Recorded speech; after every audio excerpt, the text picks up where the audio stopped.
Estimados amigos de Radio Rebelde Ecuador, aquí damos inicio a una serie de podcasts que lo hemos denominado Contracorriente, las voces de la izquierda. Un punto de vista sobre la política y realidad nacional encaminado o visto desde nuestra visión de izquierda.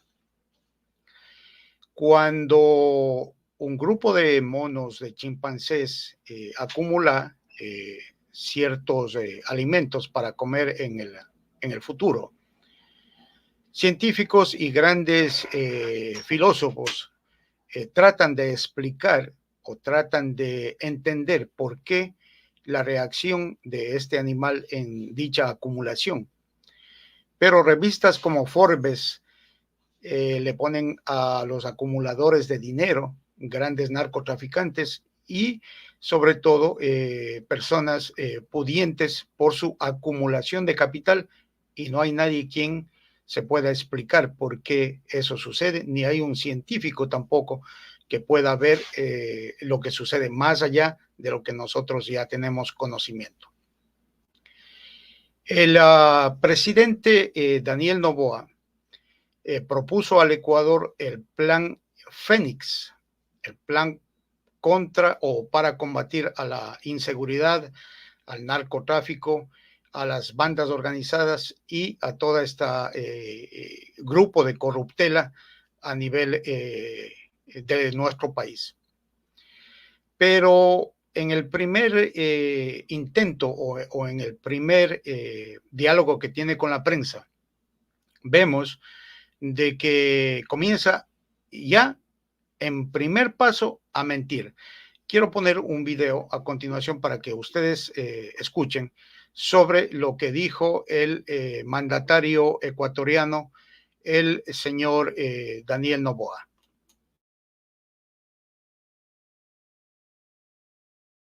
Desde el día 1. El día 1 eliminamos tabla, cambiamos personal de Fuerzas Armadas, de todo, ¿no? Hay que hacer una reforma legal ahí. No, dentro del decreto se elimina la tabla y se ordena al Ministerio de Salud Pública y al Ministerio del Interior que establezca parámetros. También se solicita a la policía, por medio del Ministerio del Interior, en que el procedimiento de aprehensión o de evaluación de una persona que se la puede ver porque está consumiendo o no. Vemos en estas penosas declaraciones para gente entendida que no nos dejamos sorprender por discursos falsos como lo que hace el presidente Noboa, de que el primer plumazo o el primer decreto fue tumbar la tabla de el consumo de drogas, según el presidente actual.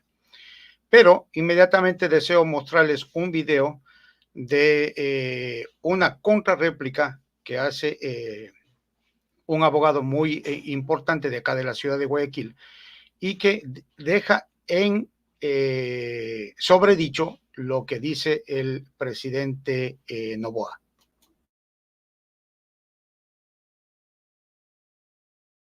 El presidente Daniel Noboa nos está tomando el pelo a todos los ecuatorianos, para empezar, porque la tabla, denominada así por un gran sector conservador ecuatoriano, no ha sido todavía derogada. Es que esta es una primera gran mentira, ¿ok? No se puede gobernar seriamente rompiendo papelitos por TikTok, ¿ok? A mí me enseñaron, yo vengo de un hogar muy pobre, mi madre profesora primaria, que los papeles no son para romperse, primero hay que leerlos. Primero hay que leer mucho para saber de un determinado tema. Si usted lee el decreto 028, firmado por el presidente Daniel Noboa, el famoso catálogo de umbrales no ha sido derogado. Él hace una larga exposición diciendo más bien los motivos por los cuales no se puede penalizar al consumidor. Y finalmente pone artículo 1, deléguese a la ministra del Interior la derogatoria de la tabla de drogas y además al Ministerio de Salud para que a partir de ahora empiece a hacer programa de salud pública para los consumidores. Aquí podemos escuchar al eminente abogado desmintiendo su punto de vista sobre el plan Fénix y la derogatoria de la tabla del consumo de drogas. La debacle económica, política y social del Ecuador inició con el gobierno de Lenín Moreno. Pasamos 4 años desastrosos donde que también nos mintió. ¿Se acuerdan del famoso Tren Playero? ¿Se acuerdan de muchas obras que según él las iba a ejecutar? 40 universidades en el Ecuador, de las cuales no hizo absolutamente una. Continuamos con un gobierno neoliberal de Lasso, de Guillermo Lasso, y del cual comenzó también las mentiras. Y parece que el señor Noboa, el actual presidente del Ecuador, también tiene ese patrón de mentiras sobre el pueblo ecuatoriano. Estamos cansados de que nos vean la cara de pendejos a los ecuatorianos, pero lamentablemente en una manera democrática se le eligió a este señor y le vamos a tener por 1 año y medio en la presidencia de la República. Pienso que es un gobierno quizás igual o peor que el de Guillermo Lasso, ya que incluso sus propios ministros no saben en dónde están parados, no saben. La ministra de Gobierno, la señora Mónica Palencia, es una señora que propone o tiene una entrevista en un medio y de la cual ella aduce, quiero que escuchen con mucha atención el planteamiento que ella hace para la creación de o la construcción de nuevas cárceles aquí en el Ecuador. Quiero que escuchen bien porque lo vamos a analizar.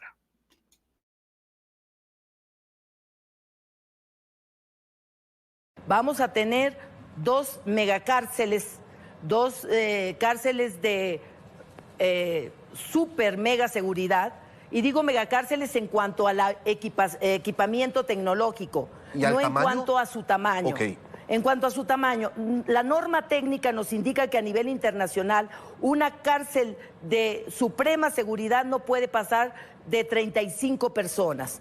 Vamos a tener 2 cárceles específicas y otras cárceles un poco más pequeñas, pero que también son de máxima seguridad. 2 de máxima seguridad y 2 de máxima seguridad. ¿Y en qué tiempo se arranca, 4 de ministra? máxima seguridad. ¿En qué tiempo se arranca, ministra? Porque en El Salvador las megacárceles tomaron 7 meses, ¿no? La semana entrante está aquí el equipo. Esperamos poder concretar ya teniendo todos los avances para también responder en lo económico a estos proyectos. Es una característica específica, vienen con altísima tecnología. Efectivamente han estado no solo en El Salvador, sino en otros países. Vienen con toda una tecnología israelí.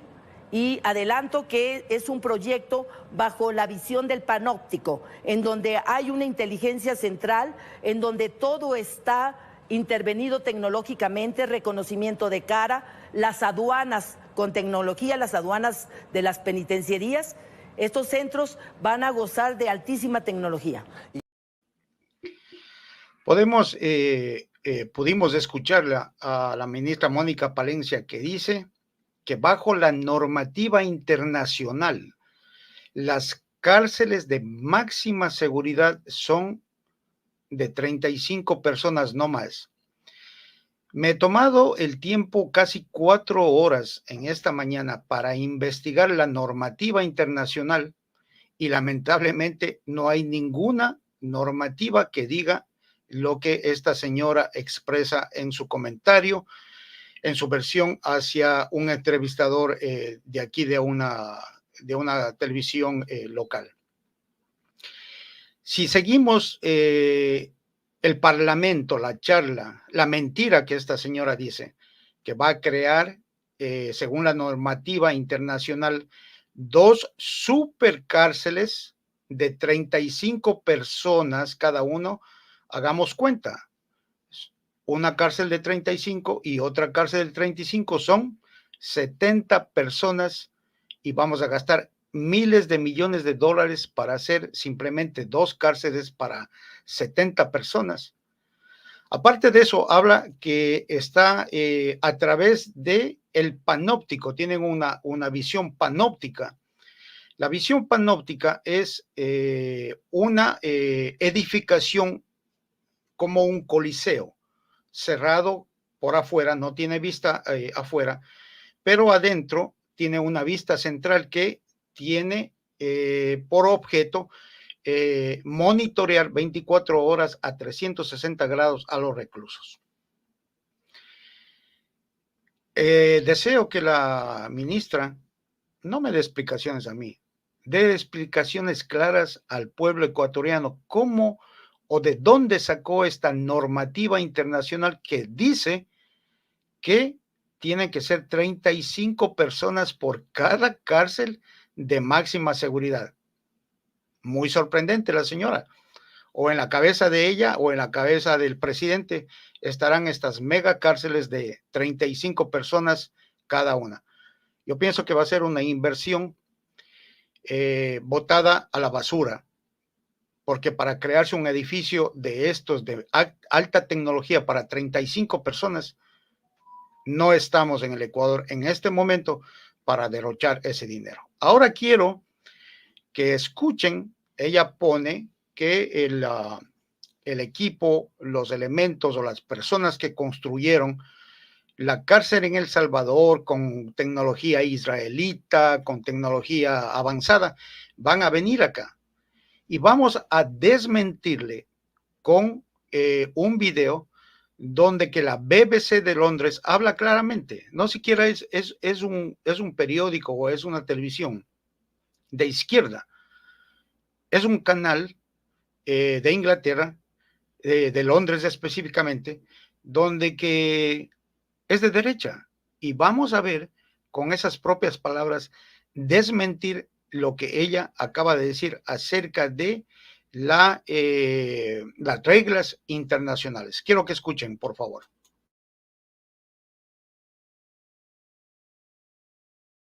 Con la cabeza rapada, descalzos, muy juntos, con estas imágenes anunciaron las autoridades en El Salvador el ingreso de los primeros 2.000 presos en el llamado Centro de Confinamiento del Terrorismo. El enorme edificio, que pretende acoger a 40.000 personas, es un símbolo de la autodeclarada guerra contra las pandillas impulsada por el presidente Nayib Bukele desde marzo de 2022 y a la que apoyan muchos salvadoreños. Este video se realizó en el año pasado y claramente dice que estaban acogiendo a sus primeros 2.000 PPLs y que tenía una capacidad para 40.000 y más reclusos. Entonces, según la ministra de Gobierno, Mónica Palencia, en El Salvador se violó la regla internacional. El gobierno de Daniel Noboa es un gobierno, como lo dije anteriormente, que no tiene un plan. Tienen el nombre, que se llama Plan Fénix, pero no tienen. Incluso el gobernador recién posesionado en la ciudad de Cuenca, ante la intervención de un periodista que le preguntó sobre el plan, lo dijo claramente, y es un ex militar en servicio pasivo, que dice, no tenemos plan. Entonces, si no tienen un plan, ¿por qué engañar al pueblo ecuatoriano? Esperamos que por bien de la patria, que por bien del país, este gobierno dé un giro, porque si le va bien al gobierno, le va a ir bien al Ecuador. Pero vemos los primeros pasos de este gobierno errático, un gobierno que no pone pie en bola, y que realmente, por más pataleos que dé, no logra cuajar la idea del Plan Fénix. Reunirse con alcaldes de Guayaquil, de Durán, y simplemente de una manera muy tosuda, decirles que va a apoyar o que tiene todo el apoyo del gobierno. El apoyo no se convierte en palabras. El apoyo al pueblo ecuatoriano, a estas dos ciudades que están flageladas por el crimen organizado, tiene que ser efectivo. Aparte de eso, la ministra de Gobierno, esta famosa señora Mónica Palencia, el otro día sale a la voz pública y pone que ya tienen identificados a los 4 integrantes de una organización que asesinaron a los niños acá en la ciudad de Guayaquil. Salió este meme que lo presentamos a continuación, donde dice, ya están identificados los 4 asesinos, de los 4 niños en el Guasmo Sur. Esto salió inmediatamente después de que fueron asesinados los niños, al día siguiente, o a los 2 días máximo. Pero, ¿cuál es la situación? Que la policía y el mismo Ministerio de Gobierno pone una recompensa para dar con el paradero de estos asesinos de esta familia, específicamente de los niños y de su madre que ya falleció lamentablemente. Otra mentira más, mentira tras mentira, y no tienen ni siquiera un mes de gobierno. Entonces, ¿qué está sucediendo con el gobierno ecuatoriano? Se necesita la verdad, se necesita que al pueblo ecuatoriano ya no se le mienta más. Todas las artimañas y todos las vías que ellos están siguiendo es para mentir al pueblo ecuatoriano. Otra mentira más, y que la ampliaremos en un episodio de este programa, de este podcast, que lo hemos denominado Contracorriente. Tocaremos el tema muy importante sobre la ley tributaria que mandó de urgencia el presidente Noboa a la Asamblea Nacional. Si bien hay un convenio, un pacto, llámenle como ustedes lo quieran llamar, entre Rafael Correa, el exalcalde de la ciudad de Guayaquil, Jaime Nebot-Sadi, y el gobierno nacional, encabezado por Daniel Noboa, para la gobernabilidad, todo el Ecuador debe estar atento a la votación en la Asamblea Nacional de la Revolución Ciudadana sobre esta ley tributaria. Ley tributaria, o mal llamada ley para generar empleo, que no han dicho cómo lo van a generar el empleo, que no está clara cómo es la ley. Lo único claro que sí tenemos todos los ecuatorianos es de que ellos se perdonan las deudas por millones y miles de millones de dólares, pero al pueblo está recargado con más impuestos, con más aranceles y sobre todo con más pobreza que se define en la canasta básica de un ecuatoriano. Estaremos tocando, como les digo, este tema en una próxima emisión, y como les vuelvo y repito, estaremos analizando y estaremos atentos a la votación de la Revolución Ciudadana. Si la Revolución Ciudadana apoya en esta ley, mal llamada ley tributaria, sería el acabose de la Revolución Ciudadana, porque estarían dando una puñalada, ojo, a la gente que confió en ellos para defenderles sus derechos en la Asamblea. Con esto damos por terminada la primera de una serie de pequeños podcasts que lo hemos denominado, como dijimos al inicio, Contracorriente. Contracorriente porque somos el pueblo, la gran mayoría, que estamos nadando en contra de la corriente en estos momentos álgidos de la política ecuatoriana. Sigue el tercer gobierno neoliberal y la gente no entra en conciencia por cuál tiene que votar. No existe una conciencia de clase en el pueblo ecuatoriano para saber a qué clase pertenecemos. y por quién nosotros debemos votar. Nosotros no somos, la gente de a pie, no somos pues empresarios, no somos dueños de los medios de producción. ¿Y por qué resulta que las clases más oprimidas y más invisibilizadas votan por estos gobiernos de derecha? Tendremos un gran análisis, vamos a invitar a algún personaje para que nos dé luces sobre estos temas muy, pero muy importantes en la política ecuatoriana. Con esto les agradezco infinitamente su presencia en este programa y les esperamos en un día próximo para seguir debatiendo y seguir escuchando, y también que nos viertan sus opiniones a través de nuestros canales abiertos de Radio Rebelde Ecuador. Hagamos, como siempre he dicho, la magia este momento. Demos y compartamos este video con nuestras amistades para que pueda nuestro canal seguir creciendo en base a una conciencia comunitaria y una conciencia social digna, que sea la que levante la voz en contra de y todos los gobiernos que le mienten al pueblo ecuatoriano. Hay hombres que luchan un día y son buenos. Hay otros que luchan un año y son mejores. Hay quienes luchan muchos años y son muy buenos. Pero hay los que luchan toda la vida. Esos son los imprescindibles. Bertolt Brecht.